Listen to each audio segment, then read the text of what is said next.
Jean, chapitre 18. Après avoir dit ces paroles, Jésus alla avec ses disciples de l'autre côté du torrent du Cédron où se trouvait un jardin. Il y entra, lui et ses disciples. Judas, celui qui le trahissait, connaissait aussi l'endroit parce que Jésus et ses disciples s'y étaient souvent réunis. Judas prit donc la troupe de soldats romains ainsi que des gardes envoyés par les chefs des prêtres et les pharisiens, et il s'y rendit avec des lanternes, des torches et des armes.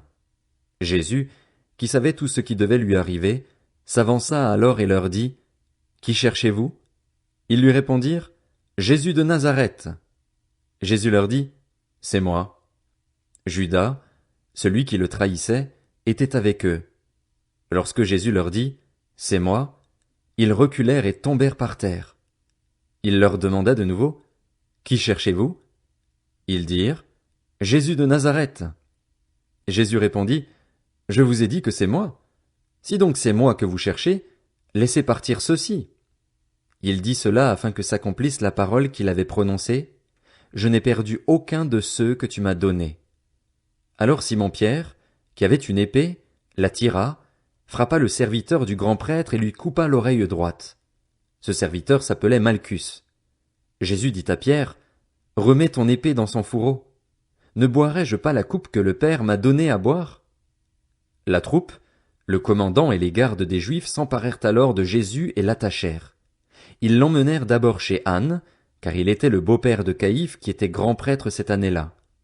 Or Caïphe était celui qui avait donné ce conseil aux Juifs, « Il vaut mieux qu'un seul homme meure pour le peuple. » Simon-Pierre et un autre disciple suivaient Jésus. Ce disciple était connu du grand prêtre, et il entra avec Jésus dans la cour de la maison du grand prêtre, tandis que Pierre restait dehors près de la porte. Alors l'autre disciple, qui était connu du grand prêtre, sortit, parla à la femme qui gardait la porte et fit entrer Pierre. La servante qui gardait la porte dit à Pierre, « Ne fais-tu pas partie, toi aussi, des disciples de cet homme ?»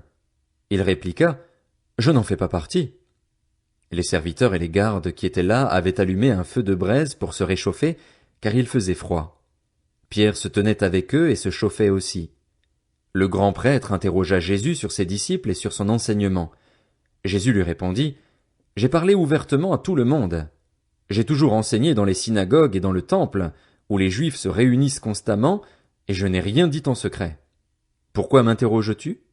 Interroge ceux qui m'ont entendu sur ce que je leur ai dit, ils savent, eux, ce que j'ai dit. » À ces mots, un des gardes qui se trouvait là donna une gifle à Jésus en disant, « C'est ainsi que tu réponds au grand prêtre ?» Jésus lui dit, « Si j'ai mal parlé, explique-moi ce que j'ai dit de mal. Et si j'ai bien parlé, pourquoi me frappes-tu » Alors Anne l'envoya attaché à Caïphe, le grand prêtre. Simon-Pierre était là et se chauffait. On lui dit, « Ne fais-tu pas partie, toi aussi, de ses disciples ?» Il le nia et dit, « Je n'en fais pas partie. » Un des serviteurs du grand prêtre, un parent de celui à qui Pierre avait coupé l'oreille, dit, « Ne t'ai-je pas vu avec lui dans le jardin ?» Pierre le nia de nouveau. Et aussitôt un coq chanta. De chez Caïphe, ils conduisirent Jésus au prétoire, c'était le matin. Ils n'entrèrent pas eux-mêmes dans le prétoire afin de ne pas se souiller et de pouvoir manger le repas de la Pâque. Pilate sortit donc à leur rencontre et dit, « De quoi accusez-vous cet homme ?» Ils lui répondirent, « Si ce n'était pas un malfaiteur, nous ne te l'aurions pas livré. » Sur quoi Pilate leur dit, « Prenez-le vous-même et jugez-le d'après votre loi. » Les Juifs lui dirent, « Nous n'avons pas le droit de mettre quelqu'un à mort. » C'était afin que s'accomplisse la parole que Jésus avait dite pour indiquer de quelle mort il allait mourir. Pilate rentra dans le prétoire, appela Jésus et lui dit, « Es-tu le roi des Juifs ?» Jésus lui répondit, « Est-ce de toi-même que tu dis cela ou d'autres te l'ont-ils dit de moi ?» Pilate répondit, « Suis-je un Juif, moi ? Ta nation et les chefs des prêtres t'ont livré à moi. Qu'as-tu fait ?» Jésus répondit, « Mon royaume n'est pas de ce monde. Si mon royaume était de ce monde, mes serviteurs auraient combattu pour moi afin que je ne sois pas livré aux Juifs. Mais en réalité, mon royaume n'est pas d'ici-bas. » Pilate lui dit, « Tu es donc roi ?»